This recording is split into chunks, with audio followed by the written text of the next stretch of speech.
We're going to be making a delicious recipe today. This is perfect for the summer. Perfect for the summer. It'll keep you hydrated. We're going to be doing a sangria-inspired sorbet.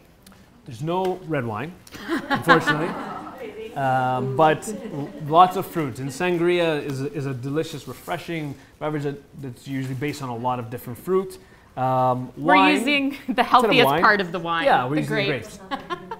So there's a couple things. So like Christy mentioned, frozen fruit, absolutely okay to use. Most of the time, especially out of season in Toronto, it's hard to find in-seasonal fruits.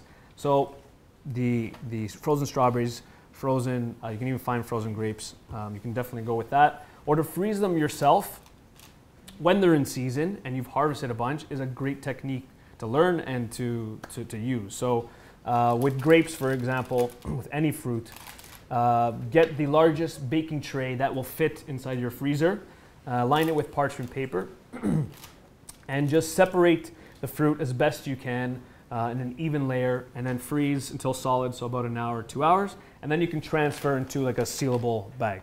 Do you guys know why you want to spread them in a single layer first and freeze it? So they don't clump, right? If you've ever, let's say you threw all these grapes in a bag and threw them in your freezer, you'd never be able to take them out a few at a time. It'd be one big ice pile. Yes. Not too helpful. So actually, Christy, do you mind putting some grapes in here? Yeah, so we're gonna throw our red grapes in. So we're gonna put, yeah, about 1.5 cups of our grapes in there. And again, you can use any fruit really for this. We're gonna put about a cup of the strawberries. Whoa. Cup-ish of the strawberries. Fresh mint, I'm gonna put that in there as well. I've been using a mint a lot lately. It's delicious, and it grows like a weed, so if you do grow it, put it into all your recipes. Put it in a raised pot, otherwise it'll be absolutely everywhere. So fresh mint is gonna go in there. And then for the liquid, I can use water. I just freshly squeezed some orange juice. Some fresh squeezed citrus is another great component of sangria. Yeah, choose Florida oranges for the taste, and you're getting an excellent source of vitamin C there, a powerful antioxidant. So I'm just straining out the seeds because I didn't do that before. But I want about 1/2 cup. Definitely include the pulp in there as well. The pulp means you're getting some extra fiber. That's okay because we're going to be blending up some of our other fruits as well. So you're getting some excellent fiber there. Absolutely. And buzz. And this is a great tool to use. You might want a towel. We'll hold a towel.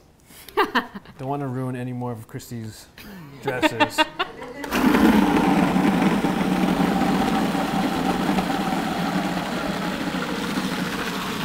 And when making sort of like ice creams or sorbets with a food processor, which I love to do because it takes like 30 seconds to make, if you need a little bit more liquid, add a little bit more liquid if it's not turning.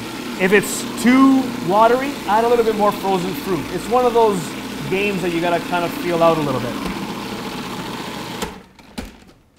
So this is looking good. I'm just gonna mix it around. This is really great if you're having a sweet craving, but you don't want to do a lot of added sugar. You can benefit from, some of the natural sugars that are in the fruit, and then you're getting all the antioxidants and nutrition there too. All right, so it's a little bit more liquid in there.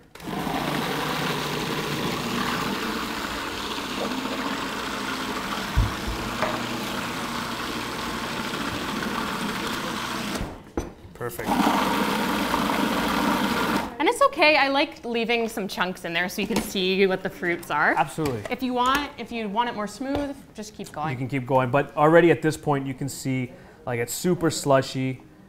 This is like so it's a little bit of that grape, strawberry, the color's really nice. We'll top it with a little bit of that sparkling water. Some mint leaves for gorgeous presentation. Yeah. Put a little bit of mint in there. And a little mini glass. It looks a lot bigger over there, so you can never tell. But again, perfect, refreshing dish using some beautiful frozen fruit.